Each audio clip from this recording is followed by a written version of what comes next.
Jack and Jill of America, the Charleston chapter, and Ladies Enriching the Community. It is the sincere hope of all the forum's co-sponsors that this evening will provide useful information on the candidate's position and crucial issues of concern to you as citizens.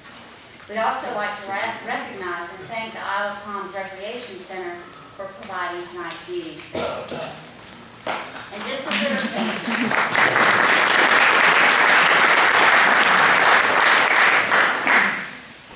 as a reminder, any unauthorized taping is not permitted, and any recording of the forum must always be shown in its entirety. Also, please silence your cell phones if you haven't already done so. As you all know, the City of the Isle of Palms will hold a general election on Tuesday, November the 8th, for 4 City Council seats and 1 seat for the Water and Sewer Commission. It's a nonpartisan, at-large election. Should a runoff be necessary, it will take place on Tuesday, the 22nd of November. My role tonight is to keep the dialogue going and to ensure that all the candidates adhere to the strict timeline. Our timekeeper, up front, will signal the candidates about their remaining time and when the time is up. The candidates will be called upon alphabetically by district for introductory remarks of 90 seconds or less. After opening statements, candidates will each have up to 90 seconds to respond of an opening question from the forum's co-sponsors. We will then begin with questions from the audience that have been submitted by members. If you want to ask a question, there are volunteers around the room holding index cards. Simply ask for a card, they'll bring one to you, and we'll then pick up your question. The questions are then sorted by lead members for clarity and to avoid duplication. Candidates then also have the option of providing an additional 60-second comment after all the initial responses have been made. So if you want to do that in response to a question, just simply signal. Finally, each candidate will have 60 seconds for closing remarks. Closing comments will be presented in the reverse order from the opening remarks sequence. To ensure that all our candidates have a fair and equal amount of time to respond to questions, we ask the audience to hold your applause until the end of the forum. We also request that you refrain from making any comments during the candidates' remarks. Before I introduce the candidates for City Council, we'd like to recognize Commissioner Nick Stroud. Mr. Stroud. An unopposed candidate for the Water and Sewer Commission. Please take the opportunity afterwards to discuss any issues you have with them. It's now my pleasure to introduce the candidates for the Isle of Palms City Council. First, Ms. Ann Bauer. City Council Member Ryan Buchanan. Mr. Jimmy Carroll. City Council Member Brian Duffy. City Council Member Michael Loftus. City Council Member Ralph Peeney. And Mr. Jimmy Ward. For opening statements, we will begin with Mrs. Bauer. You have 90 seconds. Thank you. Hi, I'm Ann Bauer. I'd like to thank the League and the Chamber for sponsoring tonight's event and to thank all of you for coming out on this beautiful fall evening. Also like to wish my fellow candidates well as we move toward November 8th. I believe it's a privilege to live on this beautiful island. And with that privilege comes responsibility. Responsibility to respect the environment, responsibility to support change with limited resources, and a responsibility to use one's education, training, and experience to support local government. That's why I'm running for City Council. My civilian management experience includes personnel, equipment, and budgets. As an Army Nurse Corps officer, I was pleased to lead 3 medical missions to South America, and I served as the Army Medical Policy Officer at the Pentagon. In that last position, I was instrumental in developing medical units to support our wounded and injured soldiers returning from war. I've learned in my career that intelligent decisions are based upon sound research, knowledge of facts, and solid teamwork. 4 years ago, I saw the council moving in the right direction, away from the dominance of real estate interests and toward more residential community concerns. I would like the chance to help the City Council. I'm Ann Bauer, asking for your vote. Thank you.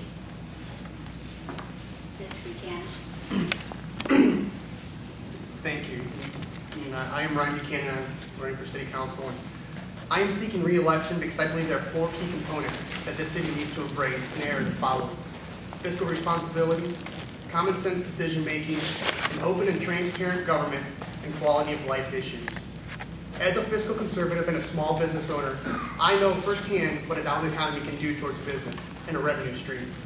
Government is not and should not be immune to these same hardships that those of us in the private sector and those of us in our own household have to endure.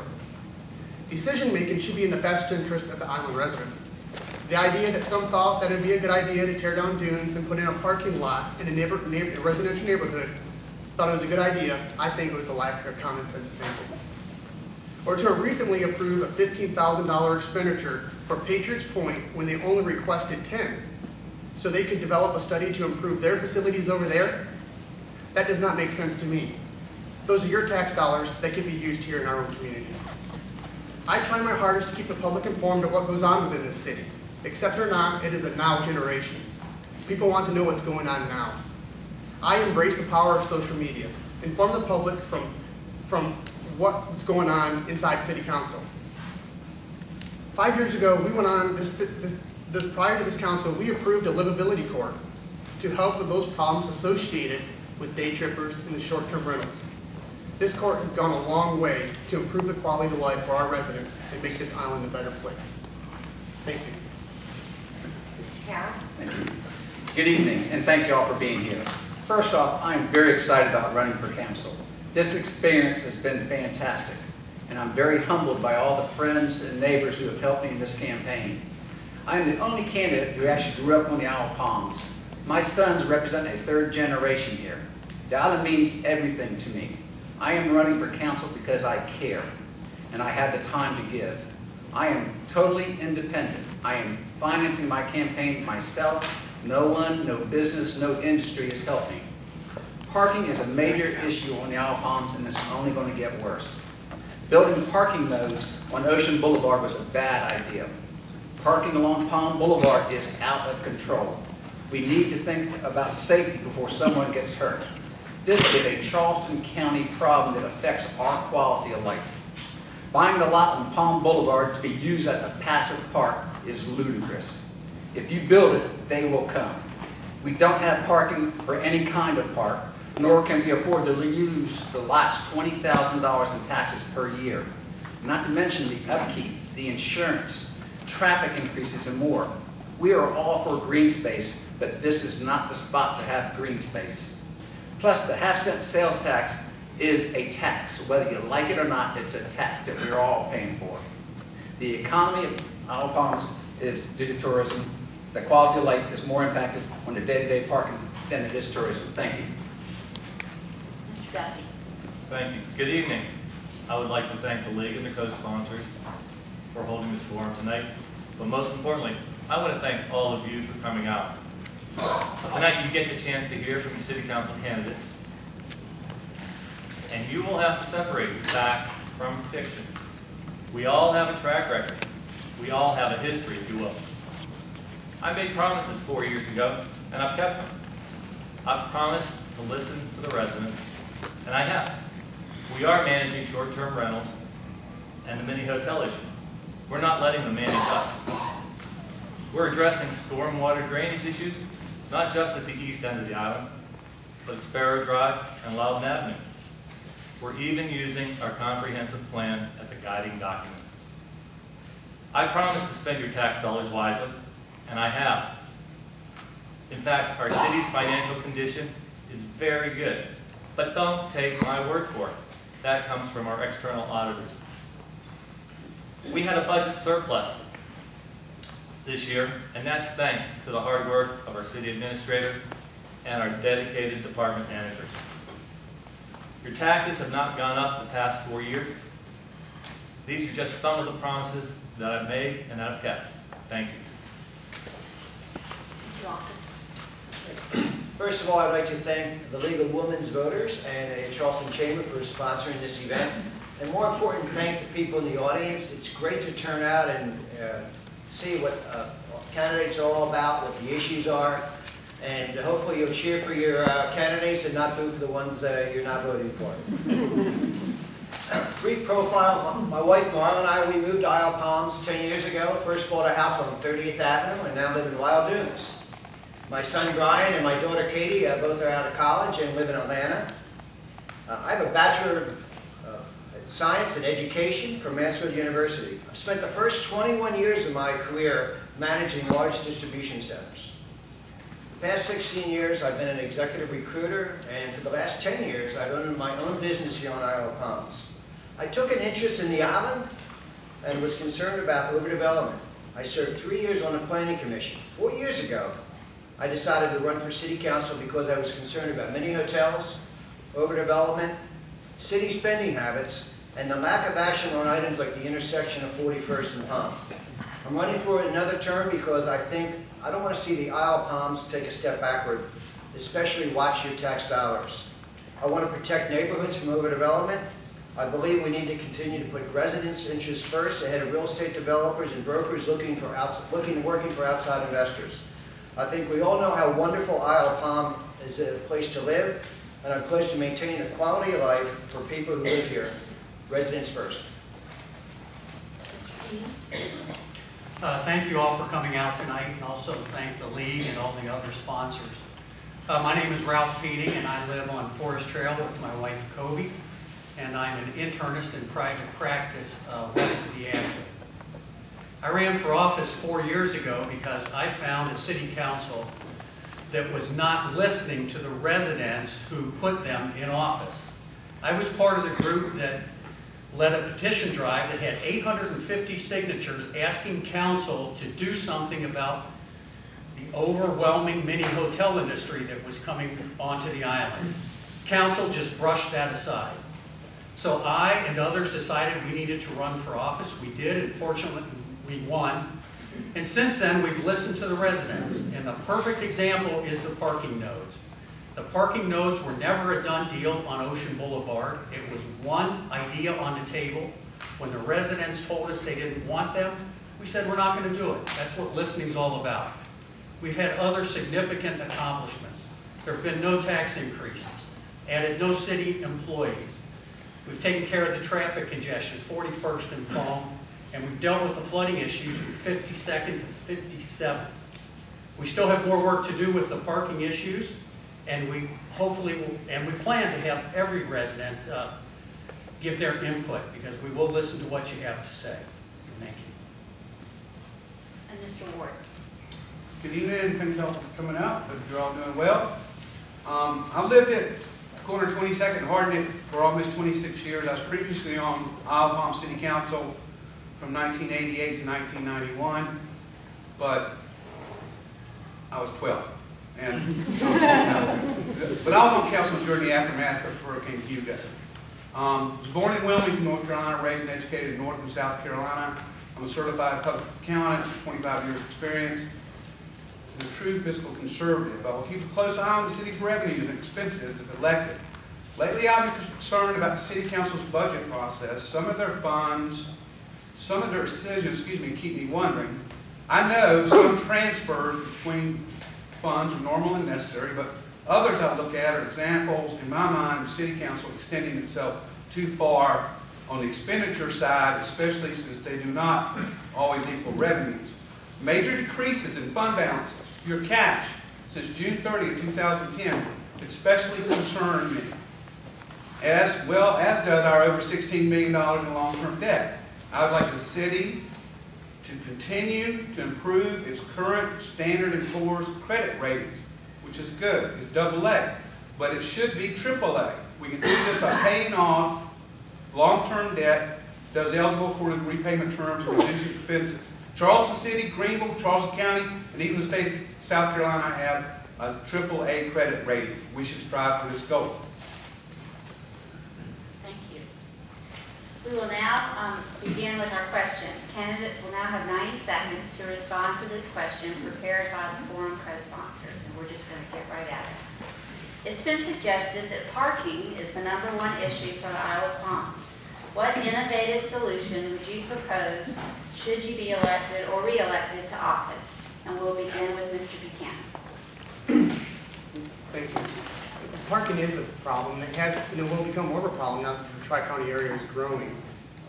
We need to work together with the Planning Commission, the residents, and City Council through workshops and to come up with an idea that will solve the problems at each part of the island. It cannot be a rubber stamp for the entire island. Each part of the island is unique, and you need to develop a program for each portion of that. One of the first things we should approach doing is along Palm Boulevard is piping the ditch that sits from 21st Avenue on up on the ocean side of Palm. That would allow cars to get further off the road as we see on the opposite side. That would be a great response to that. One of the things I did as chairman of the Public Safety Committee, I went through and developed golf cart parking plans. We now have golf cart parking at 21st, 23rd, and 25th Avenues. Residents can drive their golf carts up to the beach access pass and park there. Then they won't have to drive their cars from other parts of the island. It makes it real accessible for families, it makes it accessible for the elderly to get out and utilize those beach accesses. Mr. Carroll? Thank you. Parking is an issue. It's a major issue, and it's going to double, it's going to triple every few years as Mount Pleasant and Charleston County grows. And it's also a Charleston County problem. We live in the greatest spot in the world on Isle of Palms, 7 miles of wide sandy beaches. It's the easiest beach to get to. Everybody wants to come out here, and we don't want to block people from coming to the beach, but it's something that we don't want to have our private property rights taken away from us by having our values devalued, cars parking in the yard, trash left in the yards, people changing clothes in the side yard, using your water. I think Charleston County could help us. I think we should get us a traffic engineer. This is not a unique area right here. That up and down the whole East Coast, people have the same problems. Let's look what other communities have done. We don't have to reinvent the wheel. Let's look at what other communities, and we can do this together with our residents and make sure we talk to the residents. Like on Ocean Boulevard, nobody was contacted where those parking loads were going. How do you do that? We've got to talk to our residents directly. Thank you. Mr. Dunn? Thank you. Yeah, parking is a problem. It has been a problem. And there are certain sections of this island that have been experiencing this problem for a very, very, very long time. This council has acted to address that issue and has been working very diligently with the Planning Commission. We've been doing it for almost 2 years now. We've had 3 joint meetings. What I would like to see is that the Planning Commission be given the opportunity to come up and finish the ideas that they have, that they've been working on. They understand all the rules that we have to face right now. Not until they come up with those ideas would I consider having the forums. This will give the residents something to react to, and maybe they can come forward with even better ideas to enhance them. It's at that point that we want to bring the experts in, because we have our own experts who have been studying this problem now for 2.5 years. And I would like to see them finish their job. Thank you. Mr. Ross? Well, first of all, I think everyone up here is going to tell you parking's a problem, so there's nothing new. I think the answers I think the answers are on the island right now. I've heard a lot of great concepts from various residents, from the Planning Commission, from members here on City Council right now, and even people on this panel right now. I think the issue really needs to be, we need to look at it, first of all, to protect residents. I'd love to see an island-wide residential sticker program where people would not be allowed to park in designated areas, where I think the things that have happened with people with trash and blocking yards and even people taking showers in property, just parking on Carolina is ridiculous, and we need to find a way to stop and give those people relief. I think my whole team has been, since I ran for council the first time, is residents first. The parking issue is ongoing. I think maybe a trolley that would, or a shuttle that would pick people up at our main lots and take people around the island and drop them off at different parts of the beach could be a good idea. The point is, there's a lot of good ideas out there. I think we are moving forward with setting up meetings with the residents to get their input, and I think we're going to be able to put together a great plan. Mr. Piggy? Yes. Obviously, this is a big problem, and I think it needs to be noted that this is the first council that's really started to address this. Previous councils always waited until a problem occurred and then reacted. And now we're trying to be proactive. and it's a complicated process. I feel we definitely need to get parking out of the residential neighborhoods during the peak times in the summer during the day, not so much in the evening or in the fall. And we also need to maintain parking along the beachfront so that we maintain access to beach renourishment monies should those ever be needed in the event of a terrible storm. I'm certainly open to the idea of just parking on one side of Palm to decrease the traffic congestion. And I'm also open to the idea of saying that when the island is full, it's full. We cannot necessarily accommodate everyone who wants to come here. So there are going to be some times on very busy weekends that we just cannot handle everyone who wants to come, especially as Mount Pleasant gets bigger and bigger. And we're going to have to face the fact that we're not always going to have room for everyone, and I can live with that. Mr. Ward. Well, Isle of Palms must stay in compliance with the Beach Management Act so we don't jeopardize access to beach renourishment funds when needed.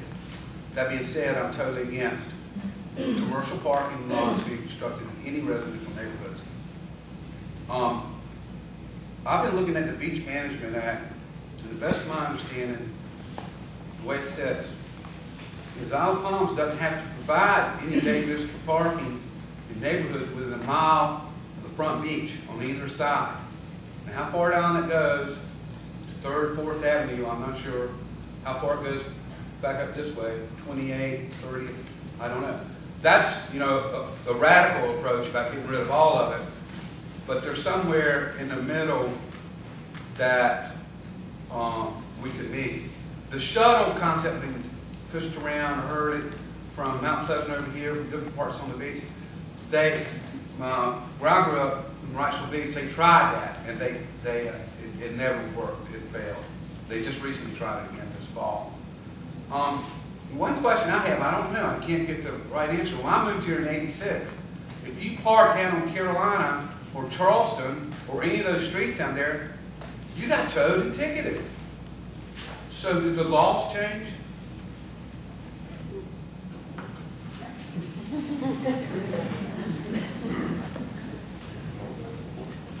Ms. Bauer.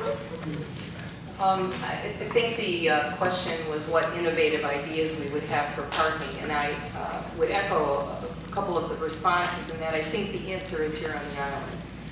Having attended a few of the sessions from where the residents expressed their interests, we have a very eclectic group of individuals on this island with lots of experience coming from different places. And I think if we can pool those resources effectively, that we could come up with some very creative ideas. I also support the idea of perhaps a shuttle, and I think it has to be done right and done in well advertised, etc. Also a trolley, maybe running up and down, expanding and mandating use of parking that we already have. Because the majority of the busy weekends even, our city lots are not full. So I think there's ways, all those things need to be considered, but I think the innovative ideas are really with the residents here. At this time, we'll begin taking questions from the audience. And again, you'll have 90 seconds to respond. Oh, I'm sorry, Penny. Rebuttal, yes. You've seen a lot of ads about paving paradise and putting up commercial parking lots. Just a couple of facts. There was never a plan to pave those nodes, and there was no plan to charge for it, so it wouldn't be commercial. And finally, the votes that were taken in City Council were votes to change the zoning ordinance such that if we decided to go in that direction, we would be able to do so. There was never a vote made to get this done. And once the residents decided this is not what they wanted, we didn't go in that direction. So it's kind of a false argument. It's kind of being blown out of proportion. As a council member, I'm going to listen to the residents who elected me and do what you want. You can rest assured of that. Mr. Carroll. Rebuttal, please, thank you. On Ocean Boulevard, they were going forward with those parking nodes. There was money set aside from the ATAX funds, $160,000 to help fund those. They already had the first vote to change the zoning. They were going to the second reading, and they had a public hearing. A particular person on Isle Palms came to City Hall that day and gave him a handwritten letter that said that it was his property and they could not go forward with that. There was egg on the face of our city council. It stopped right then and there. Thank you. I'm chairman of APAC, and some proposal came before us, but we had to vote immediately to increase the deficit from $200-some thousand to over $400,000 immediately in June to vote on these parking nodes. And we said, well, it has to be done. And we showed pictures and photographs of people walking into dunes, how far down the dunes will be mowed down, and have a person standing in there. I had the impression it was going forward. We were required to give City Council a vote. We turned it down, but that was what we were voting on. Mr. Dunn?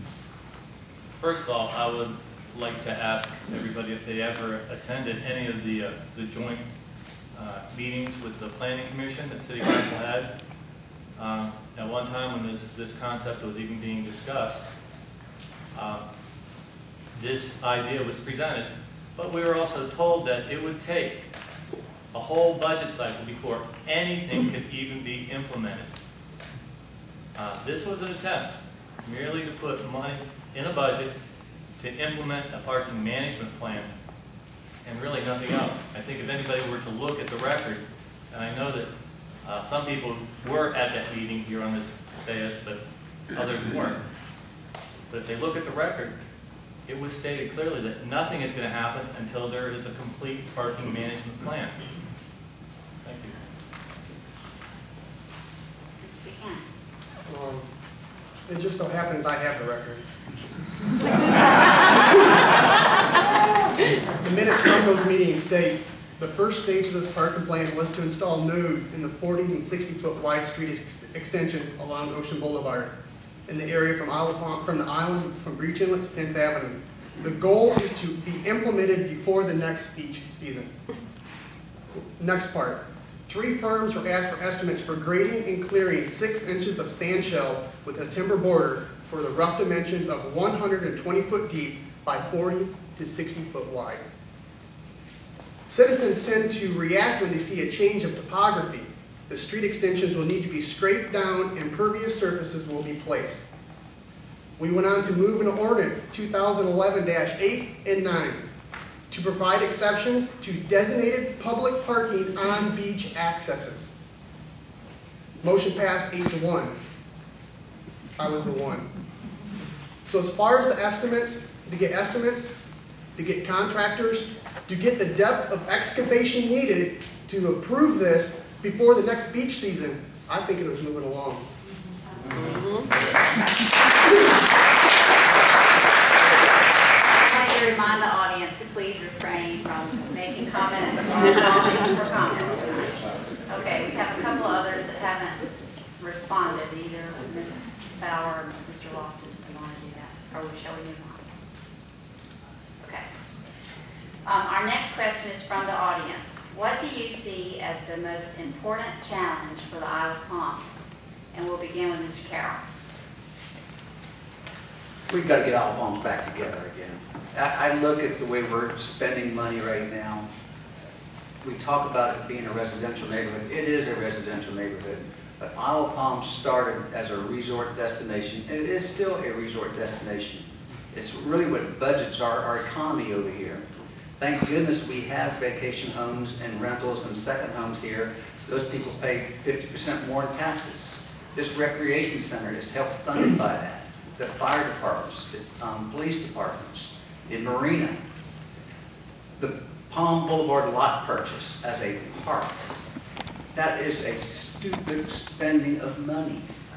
We don't need to be spending money like that when we're in an economy that's basically in a recession, if not worse. So we've really got to look at the future. If Hugo were to hit again, and we were to lose the rental income for several years like we did back in '89, we'd have no monies left to run this city. We cannot do that. We have to think about the future.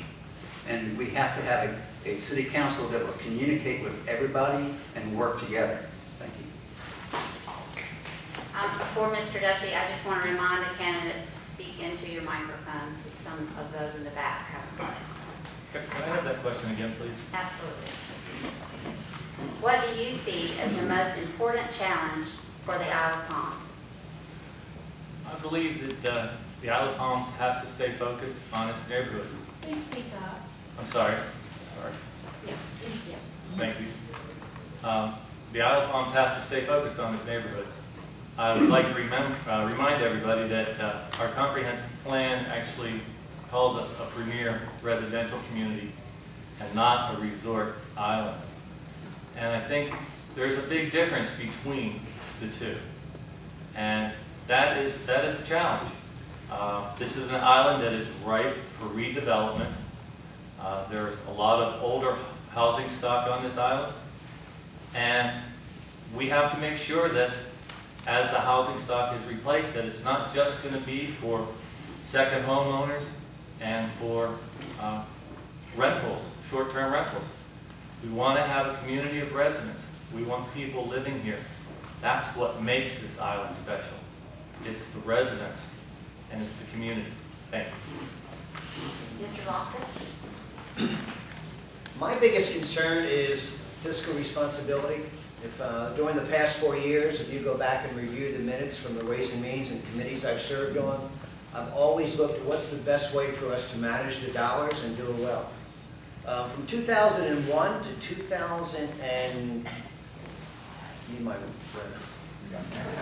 Sorry, folks. To 2008, the city budget went from $4.1 million to $7.3 million. That's our general fund expense. That's a 74% increase in that period of time. It's incredible. For the last 4 years, our city budget has gone up 5.9%. Compare that to 74.8%. So the issue, what I'm looking at is what can we do to provide excellent city services for our residents and also manage the dollars. Yes, I agree that the most important thing is maintaining the residential character of the island. I mean, do we want this to be a residential island that welcomes visitors or a visitor island that has a few residents? I know what I want, and I think that's important. We've heard about fiscal management. We are audited every year by an outside accounting firm, and we just got audited again, and they've given us their highest marks the 4 years I've been on council. That's hardly testament to wasteful spending, spending out of control, deeply in debt, and frankly, I find those comments almost offensive to our city administrator and our department heads that work extremely hard to keep the budget under control and do the best they can. They've done an excellent job the 4 years I've been here. And so when you're criticizing this budget, you're not just criticizing those of us on council, you're also criticizing our fantastic city employees. Thank you. Mr. Ward? Highest mark. Highest mark. Independent CPAs give 3 opinions. It's an unqualified opinion, qualified opinion, and an adverse opinion. If you don't have an unqualified opinion, you're in trouble. You got to have a qualified opinion. And it clearly states in their report, in this paragraph right there, they're not in the business of going giving you A's, B's, C's, or D's. The city is doing a good job, but they are not going to tell you that you're in excellent shape without risking a lawsuit. As far as another thing that's important to me on Isle of Palms is I don't want to see increase of 1 inch of commercial zoning.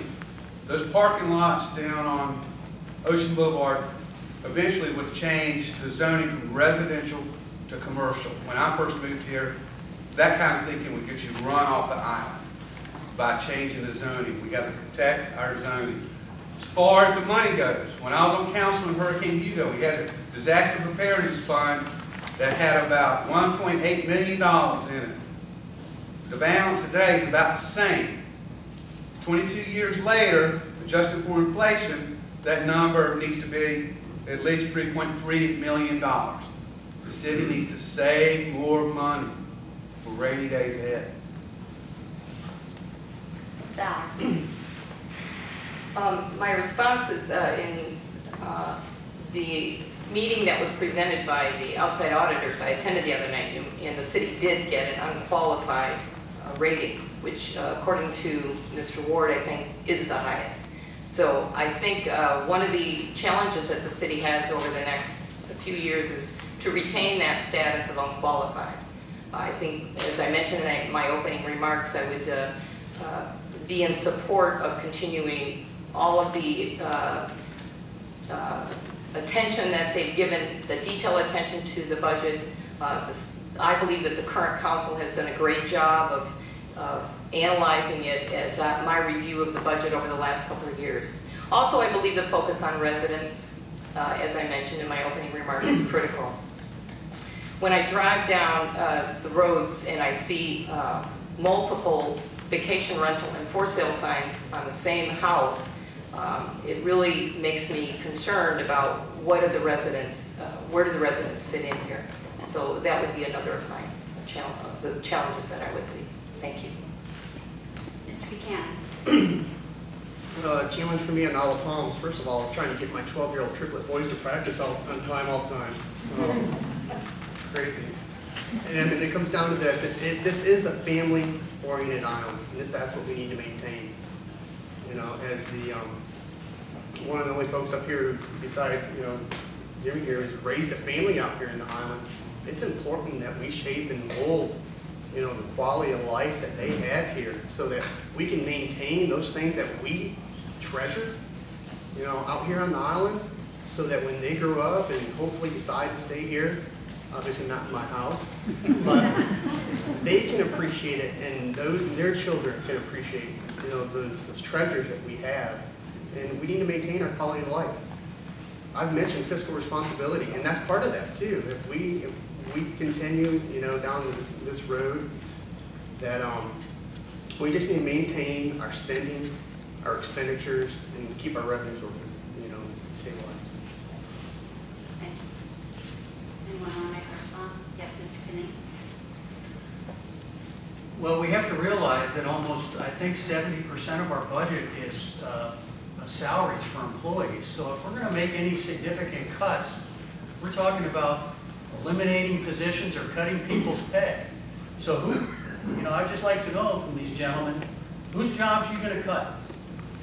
Whose job or whose pay are you going to cut? We've heard that throughout this whole budget cycle about decreasing expenditures, and we heard that from Ryan, but he never came to a meeting with any specific cuts in the budget that he wanted to make.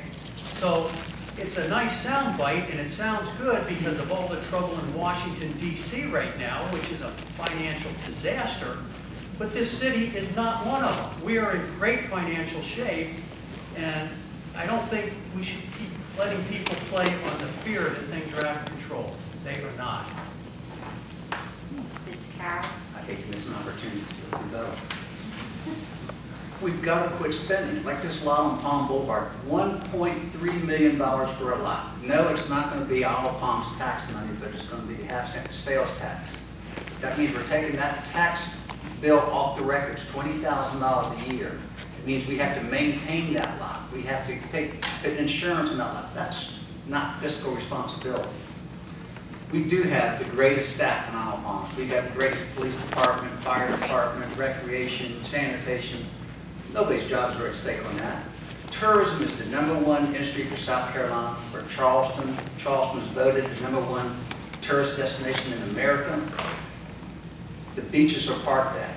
Thank goodness people come because they subsidize our lifestyle. We don't want to kill the goose that lays the golden egg. Thank you. Mr. Dunn? Yeah, I would like to address one comment that was made with regards to our disaster recovery.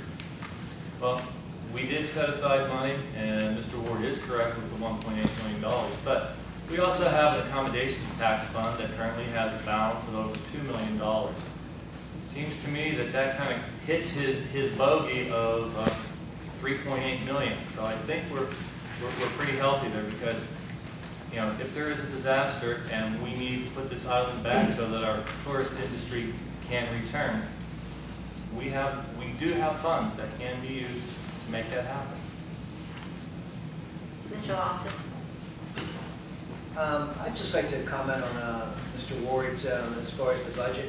I mean, I think maybe trying to scare people to score and get votes. Okay, we're in a very secure situation. We have a extremely well-run city, and we stay on the budget, and it is balanced. But I think it's intellectually dishonest to say the city finances are in poor shape.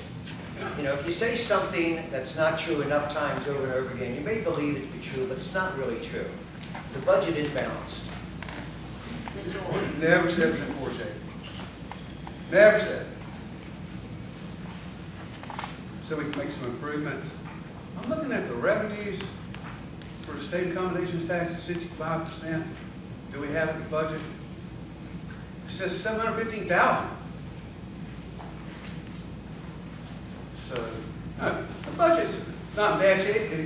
We can't keep spending the way we're going, and our cash balances are going down swiftly, especially since June 30th, 2010, from the egg tax to municipal tax and hospitality tax. About 52%. Mr. Buchanan?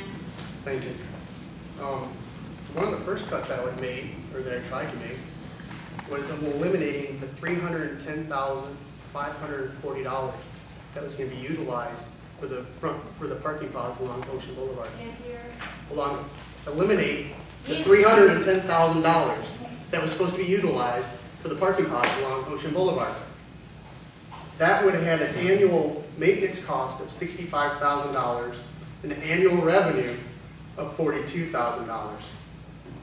Well, it had an operational deficit of $22,000 that the taxpayers would have to pick up.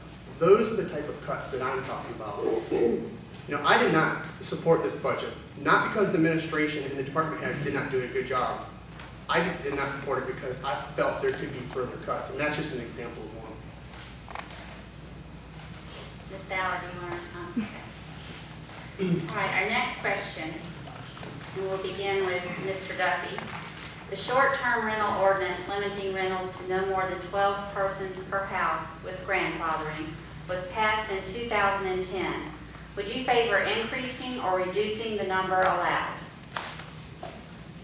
I would keep it the same.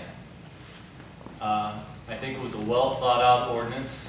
I actually did do an analysis of all the properties on the island with regards to bedrooms and head counts and what type of revenue was put in place. But one of the most important things that I think the council looked at whenever we were thinking about it was, what is a natural family that would come and use this island on a family vacation? Being a grandparent, I took that as my first look. You know, average number of kids in a family, 2 kids, they have spouses, they have 2 kids. You might want to bring a couple of playmates with them. That comes up to the number 12. That's a family, okay? And so I think that is legitimate. Those are the type of people that we want on this island. Those are the type of people that we want to using all the tourist attractions here in Charleston. I mean, families that want their kids to enjoy museums, learn about the arts, and enjoy the beach. They have it all here in this area. And I think it's about having families come to visit us. Thank you. Mr. Loftus? Thank you. Well, first of all, I'm kind of an oddball. I actually enjoy campaigning. I love knocking on doors and talking to people and listening to people, what they have to say and their thoughts. And when I knock on doors, I say, what's going on? What are your thoughts? How are we doing? Try to take the pulse. And I think that's important. And the feedback I've had from people, and it's a vast difference than it was 4 years ago. 4 years ago, people were upset about the mini hotels. They were upset about the way the neighborhoods were changing. They were upset about the noise. We've made one heck of a difference in the last 4 years, and I think the mini hotel ordinance has been something that there's balance. I haven't heard one person complain about mini hotels or an issue. So I think we have a balance between rentals and neighborhoods, and it seems to be working very well for the city, and I absolutely would keep it moving forward the same way it is. Mr. Keeney? I too, I've been very pleased with the ordinance. I think 12 is fine. Looking back historically, people in this room should know that there were quite a few people that came up to me that didn't like 12. It's not that they wanted 24, they wanted 6. And that's what compromise is about. Because when people talk about the way this island used to be, back in the good old days, when we had a lot of small houses, and by the way, we're never going back there, people rented out to a single family and maybe grandma. It was 5 or 6 people. So when we hear about the good old days, that's the way they were. So 12 was very much a compromise between a much lower number and people that wanted whatever goes.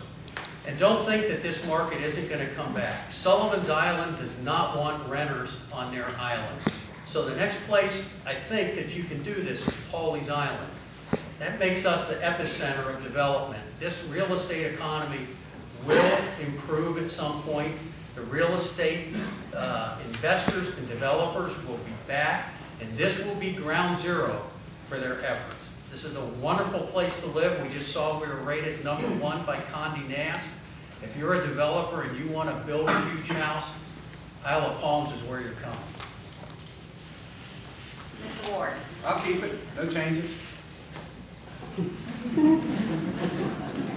Ms. Bauer?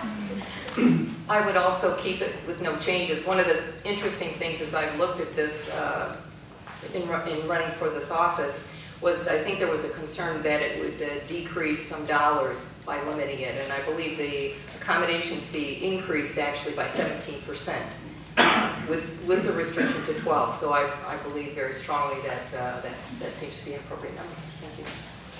Mr. Buchanan? I wouldn't change a thing. I think the idea that it's working well along in concert with the livability court that was passed 5 years ago. I think the idea that the increases that we see in A-tax, a lot of it was from the golf spill, the golf spill or the oil spill in the Gulf. People migrated over here. They realized what a great place it was and decided to migrate again. But no, I would not change a thing. Mr. Carroll? Same thing. I think the laws were changed. I think Isle of Palms has done a great job in controlling the rentals. I commend all the real estate companies for jumping on board. They posted their houses with noise ordinances. I think everybody has worked well together, so no changes at all. And the good old days are still ahead of us too. Any response? Mr. Loftus? Thank you.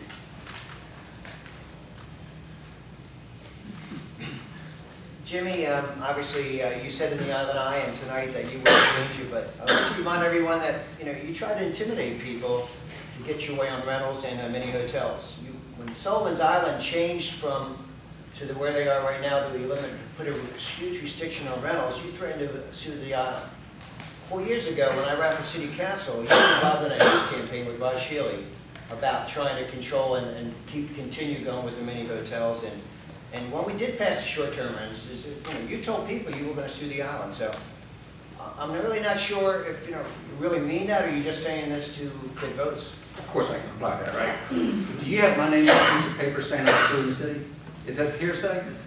Then don't say it. Where is it on a piece of paper, please? Thank you. All right, gentlemen, I think we'll move on to the next question. How will you handle beach renourishment in the future in a timely manner so there's no repeat of the situation that occurred at the northern end of the island? We'll begin with Mr. Loftus. Beach renourishment is something that I think the Isle of Palms is going to have to deal with forever and ever. Speak up. State of South Carolina has said that the northern end of the island is the most critical, dangerous part as far as beach renourishment in the entire state. We were very fortunate to be able to put together and do the beach renourishment program, and we are actually working on another program we're working right now with the Army Corps of Engineers and DHEC to keep the beach nourished. And so there's certain times when we're doing engineered studies which tell us when we need to lose the beach and enable us to react quickly to address the problems before it becomes a major disaster. Mr. Peeney. Well, I think that's a complicated question because we don't know what the future's going to hold, how big the problem is going to be, or how soon it's going to happen. So in that respect, it's a hypothetical question, which makes it hard for me to respond to. Last time we did this, it was a hybrid response with Wild Dunes kicking in money, the city also contributing some. And I think that the city has funds, is trying to set a fund aside for beach renourishment. But I think with the assurances of our consultants that hopefully this won't be an issue for 10 years, I think it is a bit on the back burner at this time, and with some other issues taking more precedence, we haven't spent as much time on it as we could. Mr. Ward. I think what needs to be done from my perspective is never been done to the best of my knowledge. We need to find out how much A-tax, hospitality tax, municipal tax comes out of Wild Dunes. And I'm sure it's a lot. But nobody has ever, all these years I've been living here, I've always asked, and nobody said, well, how much do they really contribute? It may be they contribute so much that where we get all this emotion out of the deal when it comes back up, saying, well, they contribute, I don't know what it is. We need to find out. 65% of our beach renourishment funds comes from these A-tax monies, municipal tax monies, and so it would be less reason for people down here to fuss, say, oh, we're giving all this money to Wild Dunes, we don't have access. On the other hand, they're not providing their fair share to get the beach renourishment done. I don't know what will have to happen, but I sure would like to know the facts on the money before this next emergency comes, because it gets way too emotional, and we get rid of the emotion by the financial facts. Ms. Bauer. The way that I would deal with it is been initially alluded to, and that is to make sure that the city has as well-developed a plan as we can in anticipation of an emergency. And then I think we would just need to, I would work with them to make sure that that was well advertised and vetted with the community. Thank you. Mr. Buchanan. So I have to repeat what Ralph has said. Obviously, we don't know what's coming down the road, and the only thing we can do is plan for it. We still have just over $900,000 in our beach renourishment funds for the north end of the island. We are doing beach monitoring to monitor the way the beach is moving. And we have started a line item to where we are putting money away each year to, in case that we do need to do beach renourishment, we will have funds there that we can go and take from and utilize. So we're just preparing for it. I agree with Jimmy Ward wholeheartedly. We've got to look at the amount of money that the Wild Dunes is generating in its rental income down there. The beach is going to erode. It's a cycle. The offshore shoals come and they go. It's going to happen, and they need to prepare for it. And I think the state needs to look at the amount of money that comes from the Wild Dunes and state funds and Charleston County funds and Isle of Palms funds. We need to help them with that renourishment. I'm not saying pay for it, but I'm saying that a good portion of our A-tax money comes from the Wild Dunes. Mr. Duffy. One thing that hasn't been mentioned is the fact that the prior problem that did occur was kind of exacerbated because we did not have a beach management plan in place. We now have that, which allows us to seek funding and to approach the agencies that need to be approached in order to get the permitting that's needed in case of there's one of these unexpected events, a shoal that moves in, and then we have a rapid loss of sand in any area on the island. Without that, it was very problematic, and that's what caused one of the major delays in the last big event and what made it so expensive. Because we have beach monitoring going on right now, I think we'll be able to minimize the expense of any one of these events. But minimize is a very nebulous term. Thank you. Mr. Keeney. Just to clarify, so that people don't think that council doesn't do their due diligence, the contribution to ATAX by Wild Dunes, there was an extensive analysis done by Dick Cronin, and that was 4 years ago, I believe, before he was mayor. I'm sorry I can't quote the numbers to you, but Dick's not allowed to speak here tonight. But it clearly showed that Wild Dunes generates a large amount of the ATAX money. And part of that was the reason why the city contributed the amount of money they did to the project. So this is not something that was overlooked or ignored. It was extensively looked into, and our mayor was really the driving force behind it. Okay. Our next question, we will begin with Mr. Peavy. The Isle of Palms is in danger of losing CARTA bus services, both the regular bus and Teleride for the disabled. How would you support the public transportation needs on the Isle of Palms? I have to say that I'm rather ambivalent on this question. As I've gone door to door, I have not heard one person say to me they have concerns about bus service. And bus service is a fine thing, but the fact is, right now, it couldn't operate without the huge subsidies that it's getting.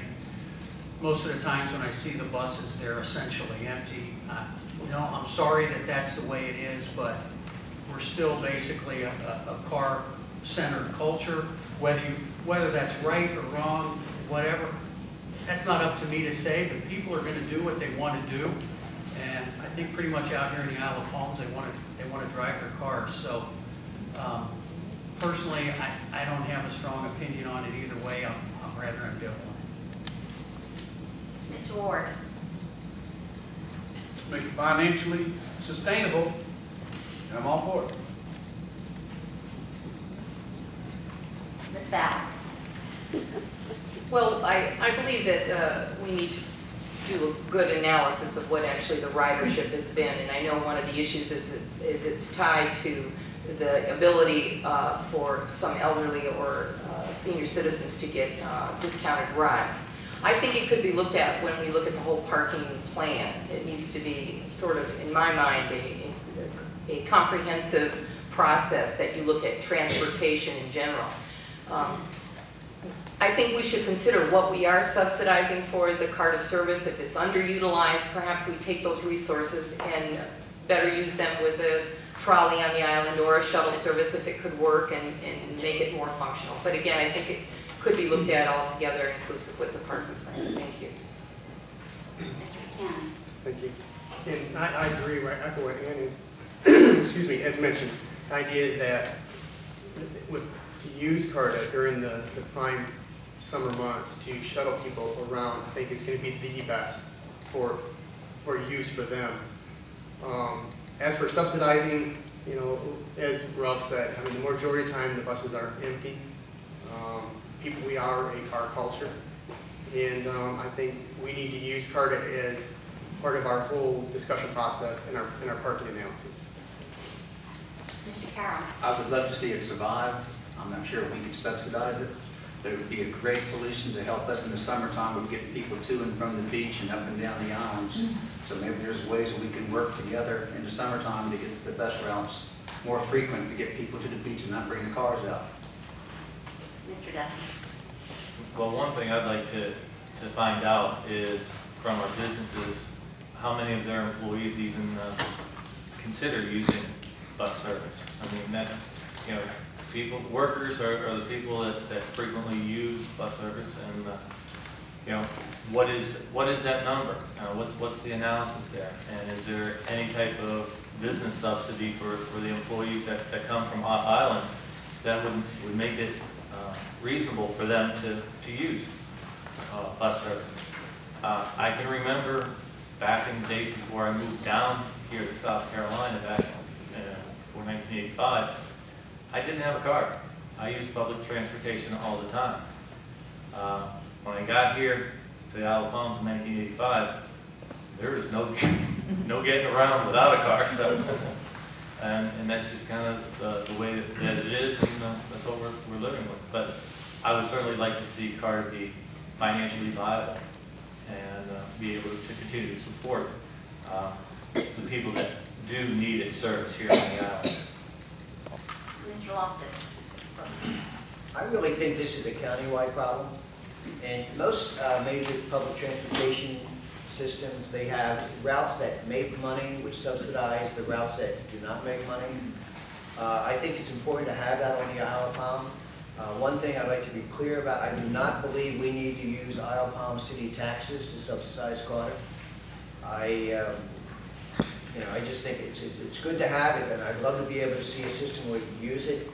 I think it'd be really cool in the summertime to have CARTA with a beach loop where they start in Mount Pleasant and it shoots through the beach, shoots through Isle of Palm, drops people off at different beaches, and almost the old station system in Sullivan's Island where they would have the different roads named after the stations.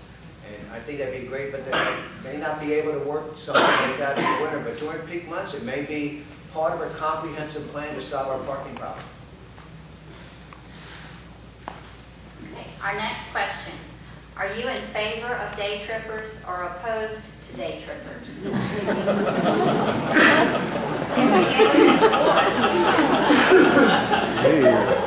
I knew I shouldn't have told that joke.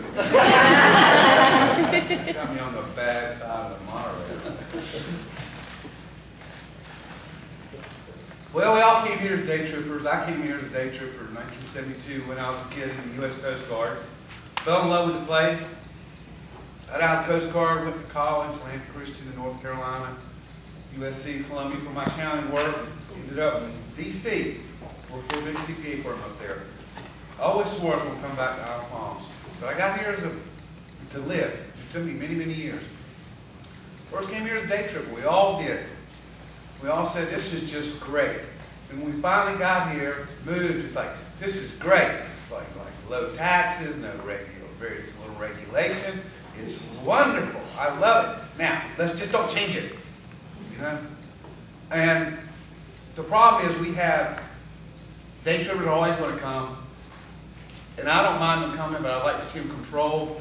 I'd like to see them kept in the commercial parking area. We have 1,112 commercial parking spaces between the city lots and the Isle of Palms County lots. I'd like to see them eliminated from neighborhoods as much as possible. I'd like to go back to 1986 where they weren't allowed. I remember it distinctly. I lived here.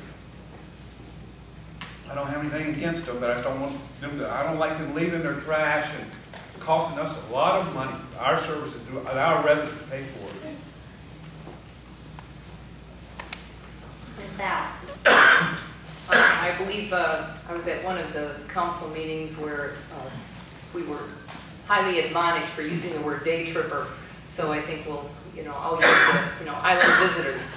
I think that island visitors are, I think as Mr. Carroll alluded to earlier, part of our fabric and are an important part of our fabric. But as I mentioned in my opening remarks, I think that we need to be focused on the residential portion and the residential concerns for our island in relation to that island visitor. Thank you. Mr. Buchanan. It's not that I have a problem with day trippers. I think it's the problem that some of the behavior that the day trippers show. Some can have a disregard for the city. Some can have a disregard for parking laws. Some can have a disregard for littering laws. And those are type of things that we need to continue to enforce. And while we need to put our residents first, I was a day tripper and came over and visited and ultimately stayed. So it's we can't eliminate them. We just need to herd them, like herding cats. Mr. Carroll. Day trippers, God bless them. I mean, people love the beach. You want them to come to the beach. We've just got to find a way to better control the parking when there's on. Palm Boulevard has become a car-to-car parking lot. The south end of Isle of Palms has become a car-to-car parking lot. The north end down, they're talking about putting parking lots at the end of each street. We've got to find a way to control this. We've bought 5 acres down in Front Beach, $1.5, $1.6 million for a parking lot. Charleston County offered to buy that so they could build a high-rise parking lot. Well, I think we need to kind of readdress that. Maybe talk to Charleston County again and see if they're still interested in doing that. I don't want to close the beaches to everybody. We've got 56 beach accesses from Breach End to 57th Avenue. We need those beach accesses, but we need better control in parking. Mr. Duffy? I would like to point out that I was never a day tripper or a day visitor. When I moved to the Isle of Palms, I moved directly here back in 1985. I don't know how I got so lucky, but I did. So, and that's when I fell in love with the place. We do have, issues with the day visitors. I think managing it, but one thing we do need to do, and Councilmember Buchanan is correct, in that we do have to move them into the public lots and use those to a much greater efficiency. Outside of the 4th of July, Memorial Day, and Labor Day, there's spaces available there. We do need to decide, though, when is the island full? And we do need to keep the day visitors out of the residential neighborhoods. And that's what the whole purpose of our parking management plan is. That's what the goal is, to improve safety, and eliminate some of the traffic in the neighborhoods, and to eliminate the day visitor parking from the neighborhoods. Mr. Loftus? I feel strongly both ways. We've always had visitors to the beach. We have, quite frankly, the best beach I've ever been to here, and I love it, and I'm sure everyone in this room feels the same way. We want to be able to provide access for people to come and visit. I will think my biggest concern is parking in the neighborhoods. We need to find it, and as part of the comprehensive parking plan that the city is working on, we need to find a way to address that. I'm a big advocate of enforcement. So the horror stories I've heard from people where their ashtrays from their cigarette butts were dumped on people's lawns, their dirty diapers were thrown in people's bushes, and people coming home from the Piggly Wiggly and finding someone and using their outdoor shower. This is the kind of behavior I think enforcement really needs to take in. We need to send a very clear message to people that, listen, you're a visitor, you're our guest here, and you really need to observe common decency and common and decent behavior on the Isle of Palm. And remember, people live here. Mr. King? Thank you. I think we just need to remember that the beach and the ocean are owned by all the citizens of South Carolina, and they need to be welcomed here. That doesn't mean we can accommodate all of them on any given day. And those people are all different from us, and some of them are pretty messy. And enforcement of those kind of behaviors is pretty difficult to do. Let's just be honest about that. We definitely need to try to fill up the commercial parking districts. We've heard talk about a parking garage. Again, our Mayor, Dick Cronin, did a pretty nice analysis of if we were to move in that direction, the density on the front beach down there is already about as high as it can stand. So to put more parking into that commercial area in attempts to moving it out of the rest of the island is probably not a viable solution. So I think we need to keep working on parking solutions. And I think of a couple things I learned in medical school. One was they said, the perfect is the enemy of the good. And the other is paralysis by analysis. I think at some point we need to try something. And if it doesn't work, we'll try something else. But rather than get all bent out of shape and try to find the perfect solution, let's just do something. If it doesn't work, we'll do something else. Our next question. Are you in favor? Oh, I'm sorry, Mr. Loftus. Thank you. Jimmy, I really have to say I'm absolute opposite of you as far as building a big parking deck down the front beach. First of all, when I was on the planning commission, we had public hearings about that, and residents were adamant that we don't need to build a parking deck, and if we build a parking deck, they will come. We'll siphon up all those extra people from Folly Beach and elsewhere, and guess what? We'll fill the parking deck up, and then they'll still want to go somewhere else. I think we need to manage the problem without just creating a magnet to bring more and more people here and really make living here on the island as a resident more of a hardship. Mr. Carroll? I disagree. Tom Mator, Charleston County Parks and Recreation, also has places on Folly Beach, Charleston County does. They've looked at this, they think this is a prime location to have a multi-story, 3 or 4 story parking garage. The CARTA, there could be buses to go up and down to spread the people out on the island. The restaurants are down there, the restrooms are down there, the lifeguards are down there, our emergency vehicles are down there. It's the logical location, not in our neighborhoods. They talk neighborhoods, but down in the central portion of Isle Palm, just make it central again. Thank you. Okay.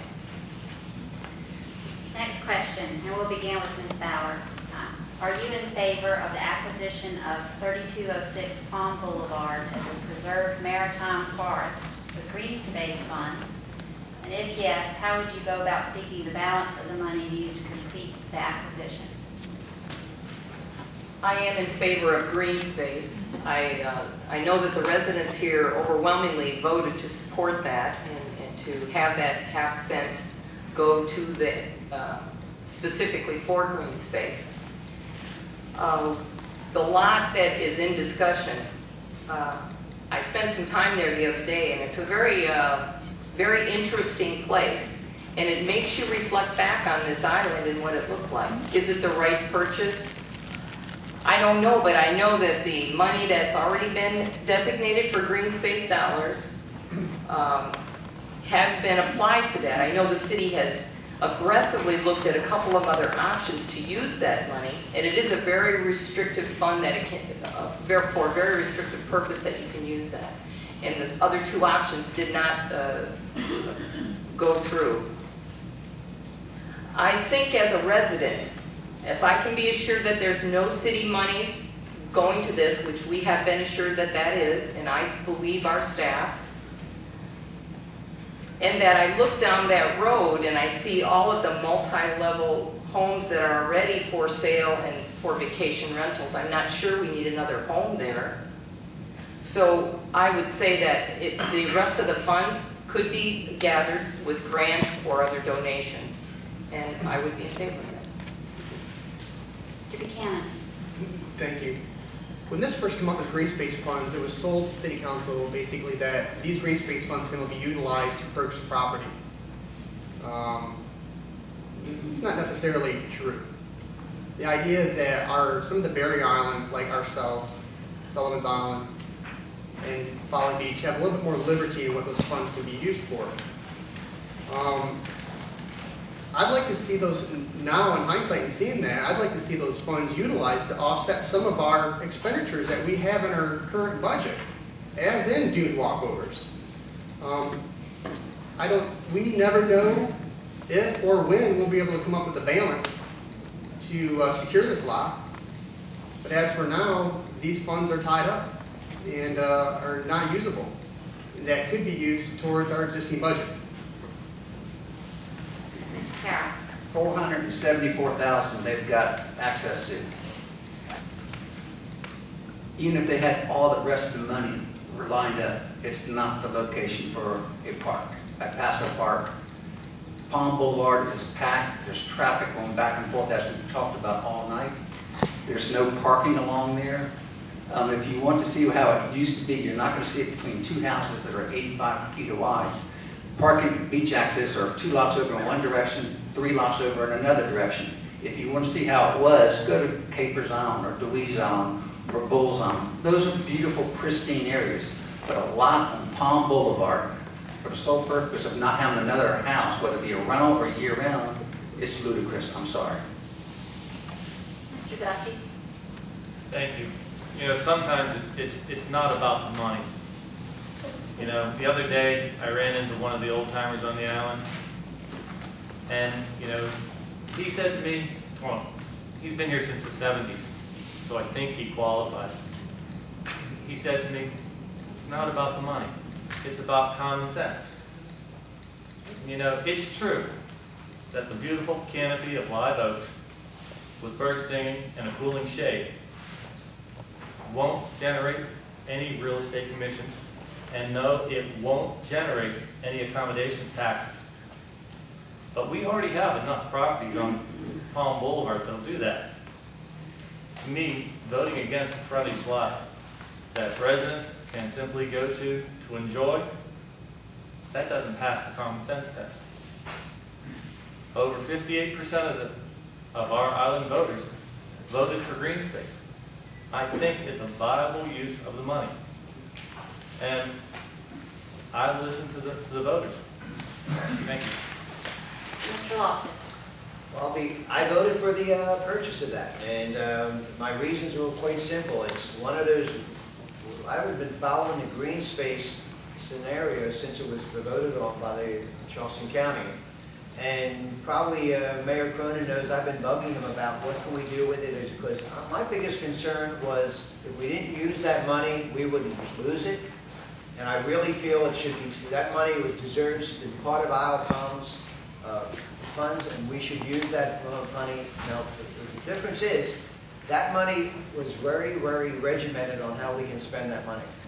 And we did try to purchase other property with it, but this property, all of a sudden, we needed to have a willing seller. And the seller came forward, wants to work with us, and we're putting together a package. We're looking at grant money, and we're also looking at private donations. I am absolutely not in favor of using any Isle of Palms city taxes to pay for this piece of property. But the benefit of this property, for you to be able to go there and read a book and sit under a tree and get out of the August heat and look at the ocean, it's pretty nice. Mr. Penny. Thank you. Yes, I'm absolutely in favor of this purchase. Where else on the island could you go and sit with a picnic lunch under a shade tree and watch the ocean and not be on someone's private property? I live back in Forest Trail, so I don't have any ocean view. It's a beautiful lot. It reminds us of how the island was 100 years ago. And I want to reiterate, it's not going to be a park. It's not going to be a parking lot. I don't know where others would want us to spend the money. I live back in Forest Trail. I'm very happy back there, but I don't think most of the citizens want us to buy a small lot back in Forest Trail that we can all sit around in and sing Kumbaya. I mean, why not get something that's got an ocean view? It just seems to make sense.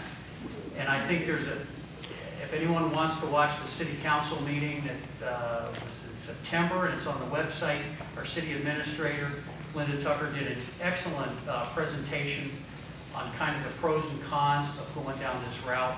If we use this money for boardwalks or walkovers, that locks that area in perpetuity. We can never do anything else with those areas. So before you do this, you want to make sure this is what you want to do. Before I call on Mr. Ward, there's a Ford Bronco in the parking lot with driver's license number DBF190. Your lights are on. Sorry. Mr. Ward.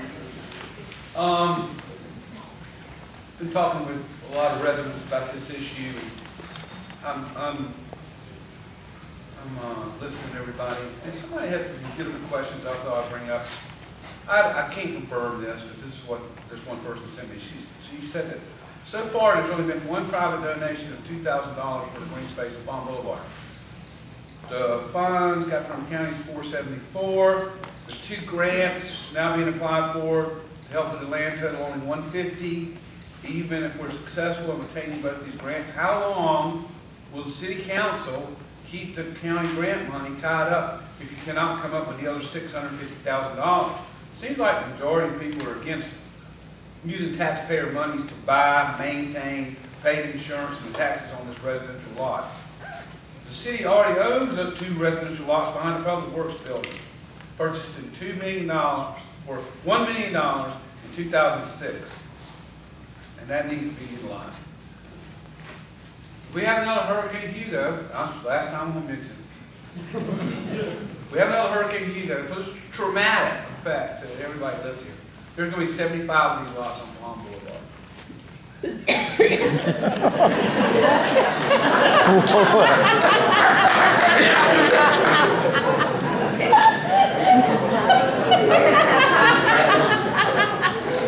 time for one more question, and then we'll go to closing remarks. Do you believe the size of our police and fire departments are too big, too small, or about right from both equipment and personnel perspective? And what would you change? Mr. Buchanan. We have a wonderful, phenomenal police and fire department.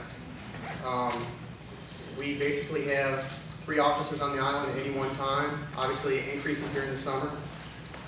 We've increased our fire department due to need. When I was back on city council, we added 9 firemen because of the fire in Wild Dunes. We just did not have the personnel to handle that. No, I would not change it. As for some of the equipment, yeah, I was one, and myself and Mr. Loftus are the ones that voted against the purchase of a $40,000 boat for the fire department when we thought that there was not any need for it. I would continue to be, scrutinize both the fire department, the police department's budget to make sure that those expenditures, I don't want to say are wasteful, but are needed. Mr. Carroll. I hear a lot that some people want to be like Sullivan John. And don't take me wrong, I love Sullivan John. I've lived up here for 15 years. I was a volunteer fireman for 14 years. But let's be realistic and look. The Sullivan John Fire Department is a volunteer fire department. When the fire alarm goes off, people have to have the pages go off and they come running. Isle Palms has 2 full-time fire departments fully equipped. If somebody is arrested on Sullivan John and has to go to jail, we have to back them up. If you look at the call center, we provide a call center for Sullivan John. Look at the recreation center on Sullivan John. It's a park. It's cute. But look at this place. We've got soccer, baseball, basketball. So to answer your question, I think the fire department, police department are great services we have on this island. I wouldn't change a thing. I would just try to make sure that we stay within the budgets that we have. Mr. Duffy. I think that both the fire department and the police department are appropriately sized. One thing I would like to re-examine in the future is our replacement cycle for police vehicles. I think it's a 6-year replacement cycle now. With increasing costs and the technology that's coming out in cars, we might be able to push that to 7 years. I think we have to do the analysis and see what we can come back with on that. That'd be one thing. The other thing I'd like to see changed is to see our police force be a little bit more community oriented. I would like to see the policemen kind of walking through some of the neighborhoods, introducing themselves, getting to know the residents that are there. I think community relations for the police department is one of the most important things that they can have. It gives them a lot of information, a lot of feedback of what's happening on this island. And I think that two-way communication really needs to be opened up. I think right now we just see some police a little bit too much in their cars and not necessarily walking around the neighborhoods and meeting the neighbors and getting to know them. Thank you. Mr. Loftus. You've given us the Goldilocks choices here. So too big is it. Basically, I think it's just right. I think we have really great city services. I look at what we've been able to provide, and I think our police, fire, rec department, and our public works have exceptional leadership. You just look at the caliber of people that we've been able to, as a team, we've been able to put together. They do a great job, and constantly I'm hearing, again, knocking on doors, talking to residents. How are we doing? What's going on? Any complaints? And people are saying, no, things are fine. I think the city's doing the right thing, going in the right direction, and that's a tribute to our city staff. I'm concerned we're talking about the finances of the city and cutting this and cutting. The bottom line for us to reduce our budget, we're going to have to cut heads, folks. And I don't think we want to start telling people that we're not going to have people on the beach to help look for little kids that are lost. or pick up your garbage every other week in the summer. So I think we've got to be realistic and manage closely what we have, but we're not wasting or spending money needlessly. And I think we should appreciate the team we have. Mr. King? Well, I pretty much echo what everyone else has said. I think it seems like the departments are rather large when you're here in the winter and the population is much lower. Unfortunately, we have to kind of staff year-round for the summer peak season. These public safety officers, men and women, are they're very well trained, very highly trained, and it's not like you can let them go for 9 months and hire someone for 3. So it's, I think we're at the appropriate number, and I think they do a fantastic job. Mr. Ward? Yeah, the police and fire department are the vast majority of our cost. So I'm not in favor of cutting that. I am in favor of cutting up a few notes payable though, and trying to knock down this debt as best we can. I fully support the police and the fire department, and I support resident-friendly police department. Ms. Ballard? I have to say that one of the interesting themes as I've gone around door-to-door canvassing has been some concerns expressed about police in general. When I try to get at what the issue is, not really sure. But I think the size certainly is appropriate, but I think perhaps some kind of sessions with the residents to make sure we're not missing something. If there are other issues out there, if this was just an anomaly. I think the suggestion of having the police in particular be more maybe visible with the residents, whether that's on bike or walking, as they do in many communities, I think that might help to bond relations with them. I think ongoing review of the vehicles and equipment, as has been mentioned, certainly is appropriate. And I think as we move along, while we recognize we have to keep a full force for the high season, continue to look at, are there ways that we can minimize that coverage in the off-season and hire other short-term support in the high season? I think that just to make sure that we don't forget that. Thank you. Okay. Yes, Mr. Loftus? Thank you. I'd just like to comment as far as paying off public debt, which was brought up by Mr. Ward. The last 2 years in a row, we have paid off capital equipment to eliminate the interest and paid it with surplus monies that when we came under budget, we have paid down debt. The majority of the debt that we have actually is locked in where you can't pay down. For example, the rec center, which we enjoyed and through a referendum passed bonds to pay for it. That's locked in money where we cannot pay that down, and most of the other debt, like the public safety building, the new fire station, are locked in monies where we cannot pay those down. So let's, just so people understand, there are limitations, and it's important to understand those limitations that we have to manage the city. Mr. Carroll? Thank you. When we're able to pay down debt, we got to look where the money comes from. The room accommodations tax money allows Isle Palms to pay off a lot of our debts and subsidize our debts. So again, it's there. It brings money into us. Most of the rentals are up towards the front beach area. Thank goodness they're up there so they can subsidize our lifestyle on this island. It's a great lifestyle. It's been the best place in the world to raise my 3 sons. I wouldn't trade it for anything in this world. Thank you. Mr. Duffy? No. Anyone else? All right, we now move to closing